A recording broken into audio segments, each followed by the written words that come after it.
The identity you trust, extended.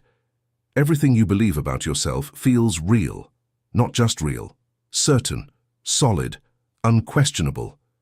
It feels like something you've always known, something that has always been there, something that defines you. You believe you know who you are.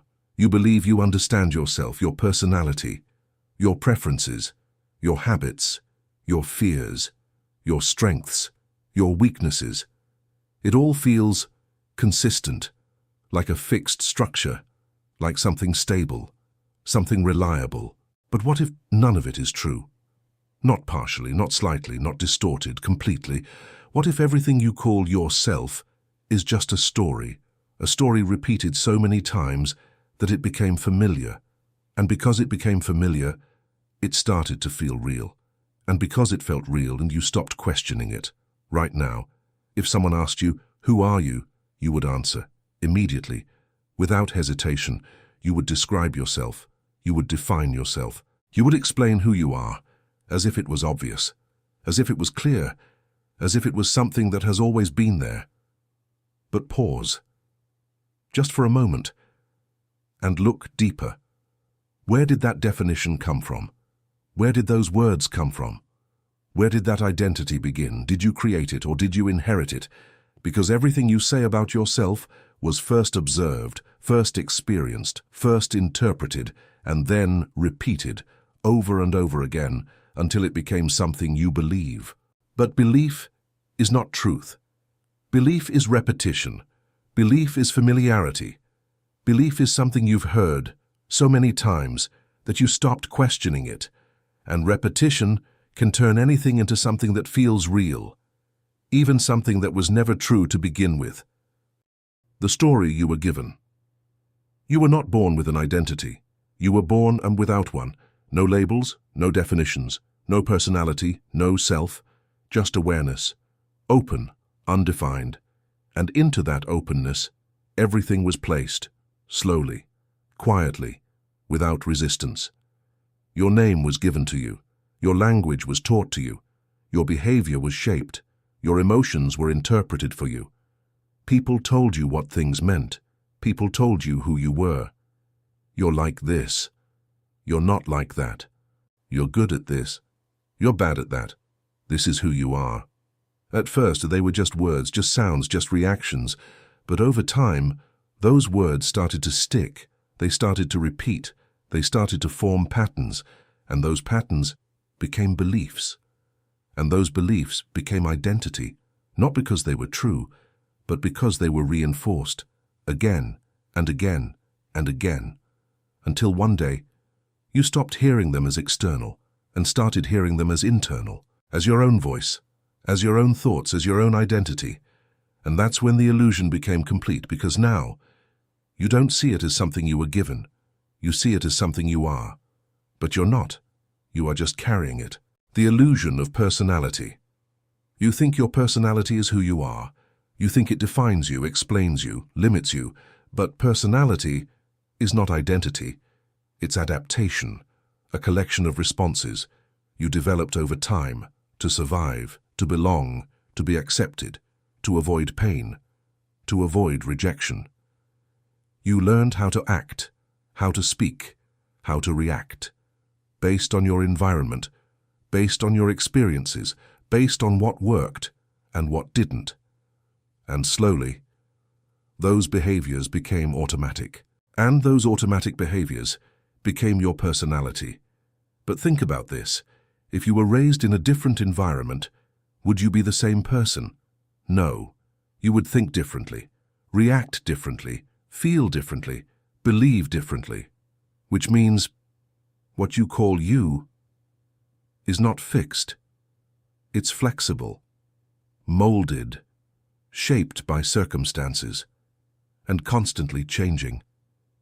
But because the changes happen slowly, you don't notice them. And because they feel familiar, you trust them. But familiarity does not equal truth. It only means you've repeated it enough times. The false self. There is a version of you that is not real, a version that was built not to express but to protect, to survive, to adapt, to be accepted. to avoid rejection, to avoid pain. This version learned patterns: what works, what doesn't, what gets approval, what gets ignored, what gets rewarded, what gets punished. And it adjusted, constantly, silently, automatically, until it became natural, until it became familiar, until it became you. But it's not you. It's a strategy, a constructed identity, a response to the world. And the more you rely on it, the more disconnected you become from something deeper. Because the false self is always performing, always calculating, always adjusting.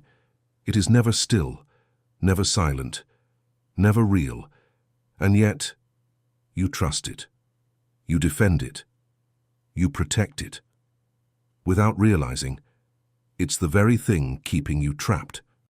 The collapse of identity.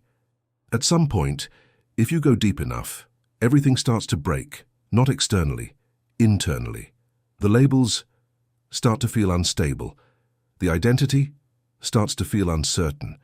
The things you were so sure about begin to lose their meaning. And something uncomfortable emerges: doubt, not about the world, about yourself. You start to notice things, small things at first, then bigger ones. You notice that your reactions are predictable. You notice that your thoughts are repetitive. You notice that your beliefs were learned, not discovered. And suddenly, you can't unsee it. Every trait you believe you have can be traced back to something: an experience, a memory, a moment, a person. Nothing stands alone. Nothing appears out of nowhere. Everything has a source. Everything has a cause. Everything has a reason. And that means something terrifying. There is nothing you can point to and say, "This is purely me," because everything you are was shaped, influenced, constructed. And once you see that, the identity starts to collapse. Not instantly, but gradually, like something dissolving, breaking apart, losing structure, losing certainty. And in that process, you feel lost, disconnected, unstable, because the thing you relied on your entire life is no longer solid. And that creates a question that most people avoid. If everything I believe about myself is a lie, then who am I?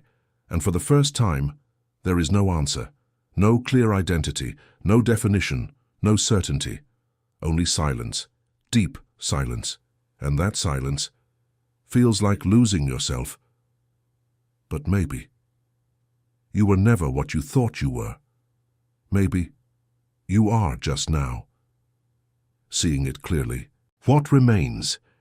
When everything you believed about yourself that starts to fall apart, something strange happens.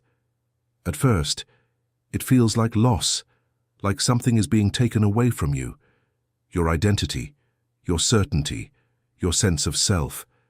Everything that once felt stable starts to feel uncertain. Everything that once felt clear starts to dissolve. And your first instinct is to hold on, to rebuild, to redefine, to find something, anything, that you can call yourself again. Because the idea of having no identity feels terrifying. It feels like disappearing, like losing control, like losing everything. But stay there, don't run. Don't rebuild it immediately. Don't rush to replace the silence. Just stay. Because what feels like loss, it is not loss, it's exposure. You are not losing yourself, you are losing what was never truly you. And beneath that, something remains. Something quiet, something still, something that was always there, but hidden beneath the noise. Awareness. Not as an idea, not as a concept, but as direct experience. The simple fact that you are here, that you are present, that you are aware of what is happening right now, before any thought, before any label, before any identity, just awareness. And this awareness, God, does not need a name. It does not need a story. It does not need to be defined, because it exists. Without all of that, and for the first time, you begin to notice something subtle. You are still here. Even without the identity, Even without the story, even without the labels, you still exist, but not as something you can describe, not as something you can explain, just as presence. And that realization is both freeing and deeply unsettling, because it means that everything you relied on to define yourself was never necessary. It was just something you held on to, something you believed, something you repeated, but not something you truly needed. And now, without it, you are face to face with something real, no filter, no distortion, no illusion, just awareness. And in that awareness, there is no control, no effort, no struggle, because there is nothing to maintain, nothing to defend, nothing to prove, only observation, only presence, only stillness. And the more you stay in that stillness, the more everything becomes clear. The thoughts continue, the mind keeps speaking, the identity tries to come back, it tries to rebuild, to redefine, to recreate the old version of you, but now you see it, you recognize it. You don't get pulled in the same way, because you know it's just a pattern, just a system, just something repeating itself. And for the first time, you don't follow, you don't react, you don't become it. You just observe. And in that observation, there is freedom, not the freedom of becoming something new, but the freedom of no longer being trapped in something false. And slowly, something deeper settles in, a kind of silence, not empty, not dead, alive, clear, present, a silence that doesn't come from removing thoughts, but from no longer being controlled by them. And inside that silence, you realize something that changes everything. You were never your thoughts, you were never your identity, you were never the story, you were always the one who sees, the one who is aware, the one who was there before all of it, and remains after all of it begins to disappear. And once you see that, once you feel that, once you experience that even for a moment, there is no going back. Because now, every time a thought appears, you see it. Every time an identity tries to form, you recognize it. Every time the mind tries to pull you back, you notice it. And that changes everything. Because control only exists when you are inside the illusion.